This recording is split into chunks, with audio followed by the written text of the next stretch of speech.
कंजूस सेठ और गरीब किसान। बदलापुर नाम के एक गांव में एक अमीर सेठ रहता था जिसका नाम लाला रामलाल था। वो बहुत ही ज्यादा कंजूस था और कभी भी किसी भी गरीब की मदद नहीं करता था। वो हमेशा खाता रहता था। इस वजह से रामलाल बहुत ज्यादा मोटा भी हो गया था। रामलाल दूसरों से खेती करवाया करता था और उनको समय से पैसा भी नहीं देता था, जिससे बहुत सारे लोग दुखी रहते थे। पर लाला रामलाल को इससे कोई भी मतलब नहीं था और वो हमेशा अपने मतलब में चौकस रहता था। एक बार की बात है, रामलाल सेठ अपने घर पर बैठा हुआ था। तभी वहाँ पर मुकेश नाम का किसान आया और उसने रामलाल से कहा, सेठ जी, अब तो मेरा हिसाब कर दो। पूरा महीना होने को आ गया है, पर आपने अभी तक हिसाब नहीं किया है। हाँ मुझे पता है, पर अभी हिसाब नहीं हो सकता है क्योंकि मेरे पास रुपए नहीं है। जब रुपए आ जाएंगे तो मैं तुम्हारा हिसाब कर दूंगा। अरे सेठ जी, आप ऐसा क्यों कह रहे हैं? आप तो सेठ हैं, आपके पास रुपयों की क्या कमी है? हम गरीब हैं, कम से कम हमारे रुपए तो समय पर दे दीजिए, वरना हमारे घर पर चूल्हा कैसे जलेगा? मुझे नहीं पता है, अभी तुम जा सकते हो। यदि ज्यादा कहोगे तो मैं तुम्हें काम से भी निकाल दूंगा। ये सुनकर मुकेश काफी दुखी हुआ और वहाँ से चला आया, क्योंकि उसे पता था कि सेठ बहुत ही कंजूस था। घर पर आने पर मुकेश की पत्नी लक्ष्मी ने मुकेश से कहा, अरे आप आ गए, आज राशन नहीं लाए? क्या हुआ? आज तो आप राशन लाने वाले थे, क्या सेठ ने रुपए नहीं दिए? हाँ, तुम बिल्कुल ठीक कह रही हो। सेठ ने रुपए नहीं दिए इसलिए राशन नहीं आ पाया। तुम्हें तो पता ही है कि हमारा सेठ कितना कंजूस है। तो आप उस सेठ का काम छोड़ क्यों नहीं देते हैं? यदि राशन नहीं आएगा तो हम लोग क्या खाएंगे? आपको तो पता ही है कि हम लोग भूखे रह सकते हैं, पर हमारे बच्चे भूखे नहीं रह सकते। हाँ मुझे पता है, पर तुम चिंता मत करो, मैं फिर से सेठ से बात जरूर करूँगा। अभी तुम जैसे तैसे इंतजाम कर लो, कल सुबह ही मैं फिर से रुपए मांगने जाऊँगा। ठीक है, मैं अभी इंतजाम कर लेती हूँ। और ये कहकर लक्ष्मी वहाँ से चली गई, क्योंकि लक्ष्मी को भी पता था कि रामलाल सेठ बड़ा ही कंजूस था और वो जल्दी रुपए नहीं देता था। इसीलिए लक्ष्मी पहले से ही इंतजाम कर लिया करती थी। अगले दिन मुकेश फिर से सेठ के पास पहुँच गया। सेठ ने जब मुकेश को देखा तो उससे कहा, अरे तू फिर आ गया? तुझसे कहा था ना कि अभी मेरे पास रुपए नहीं है, तो फिर मेरे पास क्या करने आया है? सेठ जी, आप तो बड़े आदमी हैं, तो फिर आप ऐसा क्यों कह रहे हैं? यदि आप मेरा हिसाब नहीं करेंगे तो मेरा घर कैसे चलेगा? आपको तो पता ही है हम कितने गरीब हैं और 2 वक्त की रोटी कमाने के लिए हम आपके यहाँ काम करते हैं। कम से कम हमारा हिसाब तो समय पर कर दीजिए। अरे मुकेश, तुझे तो पता ही है कि इस बार मुझे कितना नुकसान हुआ है, तो इसलिए हिसाब थोड़ा लेट होगा। पर लगता है कि तेरी समझ में नहीं आ रहा है। रुक, अभी तुझे 100 रुपए देता हूँ, इससे तू काम चला लेना, बाद में तुझे मैं तेरे पैसे दे दूंगा। सेठ रामलाल की बात सुनकर मुकेश ने अपने मन में कहा, अभी मैं सेठ से 100 रुपए ले लेता हूँ, वरना यदि इस कंजूस का मन बदल गया तो ये इतने रुपए भी नहीं देगा। और ये सोचकर उसने रामलाल सेठ से कहा, ठीक है, आप अभी मुझे 100 रुपए दे दीजिए, आप बाद में मेरा हिसाब कर देना। इसके बाद सेठ ने उसे 100 रुपए दे दिए और मुकेश वहाँ से चला गया। तभी वहाँ पर केले बिकने आए और सेठ ने ठेले वाले से कहा, अरे केले वाले, केला कैसे दे रहा है? अरे सेठ, 50 रुपए दर्जन है, बताओ कितने दे दूं? अरे केले तो बड़े महंगे हैं, 20 रुपए दर्जन दे तो लूं, वरना जा यहाँ से। अरे सेठ, कैसी बातें कर रहे हो? इतने बड़े आदमी होकर ऐसी छोटी बातें आपको शोभा नहीं देती है। अच्छा, आप 40 दे देना। नहीं नहीं, मैं तो 20 रुपए ही दूंगा, यदि देना है तो बता, वरना जा। अरे 30 रुपए दे देना, इतनी कंजूसी अच्छी बात नहीं होती है। इतना कमाकर कहाँ ले जाओगे? थोड़ा बहुत हम लोगों को भी दे दिया कीजिए। तू अपने काम से काम रख। अच्छा ठीक है, चल 25 दे देना, ना तेरा और ना मेरा। ये सुनकर उस केले वाले ने सेठ को आधे पके और आधे कच्चे केले दे दिए और वहाँ से जल्दी से चला गया। उसके जाने के बाद जैसे ही सेठ ने केले खाए तो वो आधे कच्चे थे ये देखकर सेठ ने अपने आप से कहा, अरे ये तो कच्चे हैं, उस केले वाले ने मुझे ठग लिया। मैं ऐसा करता हूँ, मैं इन्हें रख देता हूँ, शायद ये कल तक पक जाएंगे। और ये सोचकर सेठ ने उन केलों को रख दिया। धीरे धीरे समय गुजरा और सेठ रामलाल समय के साथ और भी ज्यादा कंजूस होता जा रहा था।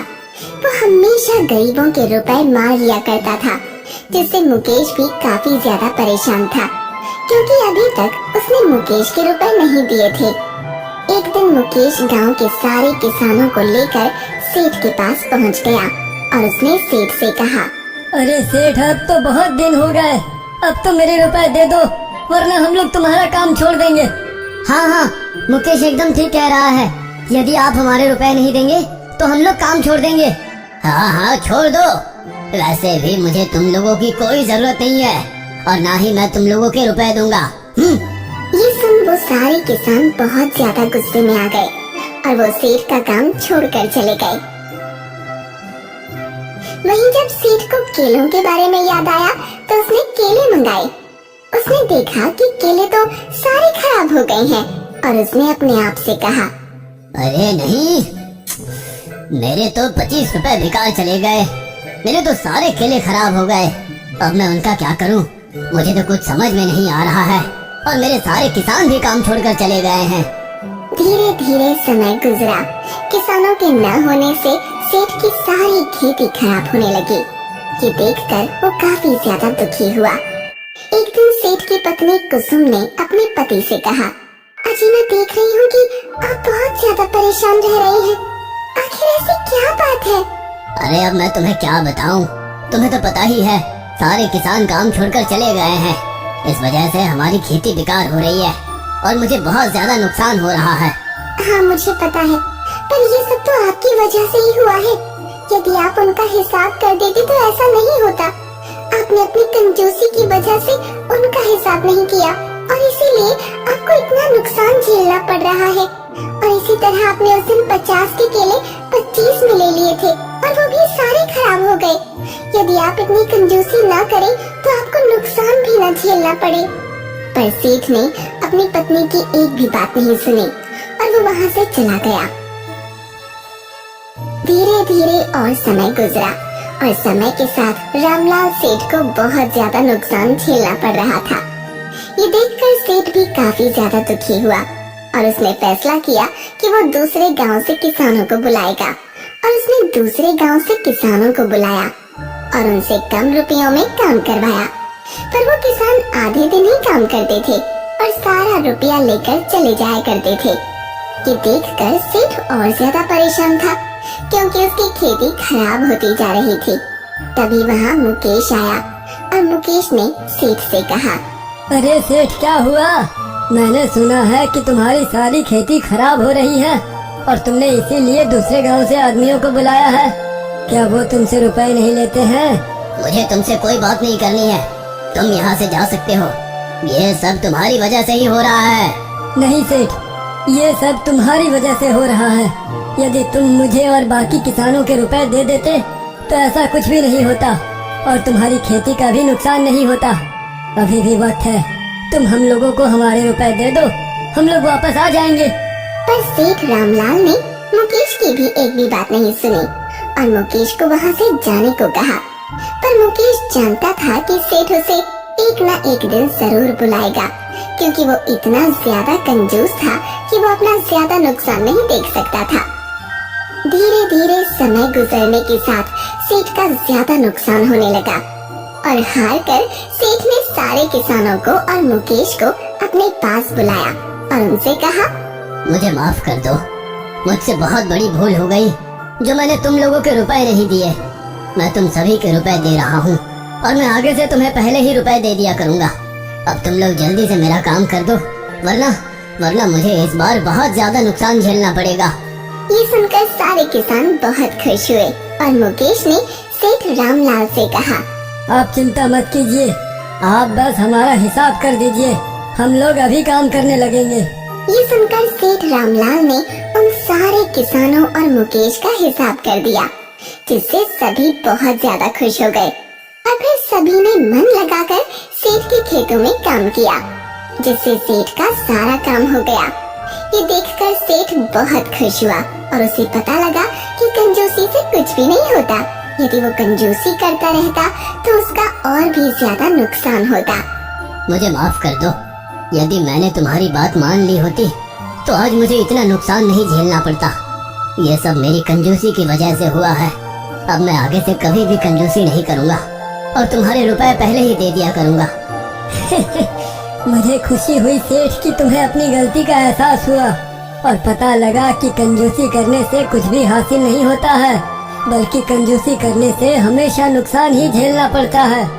इसके बाद मुकेश खुशी खुशी वहाँ से चला गया और अब सेठ रामलाल भी बहुत खुश था, क्योंकि उसका सारा काम हो चुका था और उसके सारे किसान भी वापस काम पर लौट आए थे।